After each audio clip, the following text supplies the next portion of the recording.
Ancaman kelompok kriminal bersenjata pimpinan Egyanus Kogoya yang akan menembak pilot Susi Air Philip Mark Martens menjadi perhatian serius bagi para legislator muda. Satu di antaranya anggota DPR Papua Laurenzus Kadepa. Laurenzus mengatakan ancaman KKB ini membuat publik resah. Menurutnya, ancaman untuk membunuh Sandra dapat menghilangkan simpati masyarakat internasional terhadap persoalan-persoalan HAM di Papua. Selain itu, Laurenzus juga meminta pemerintah termasuk TNI dan Polri untuk melakukan pendekatan keamanan secara proporsional dan terukur dalam upaya-upaya pembebasan Philips dan penanganan situasi di Papua. Pentingnya keterlibatan pemerintah daerah, sipil, gereja, adat, Komnas HAM dan berbagai pihak dalam upaya pembebasan Philip.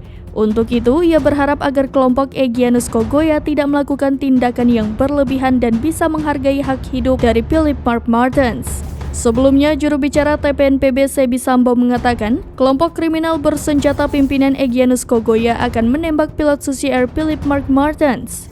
Hal tersebut dikatakan Sebi dalam video singkat yang diterima tribunpapua.com pada Sabtu 27 Mei 2023. Dalam video tersebut, Egyanus Kogoya memberi waktu kepada Indonesia agar dapat memenuhi keinginan pihaknya. Diketahui keinginan Egyanus Kogoya adalah bernegosiasi terkait pembebasan sang pilot yang selama ini disandra olehnya. Video yang berdurasi 1 menit lebih 11 detik itu, pilot Philips juga berbicara bahwa separatis menginginkan negara selain Indonesia untuk terlibat dalam dialog tentang kemerdekaan Papua. Lebih lanjut, Kapten Philips mengatakan jika itu tidak terjadi dalam 2 bulan, maka mereka akan menembak dirinya.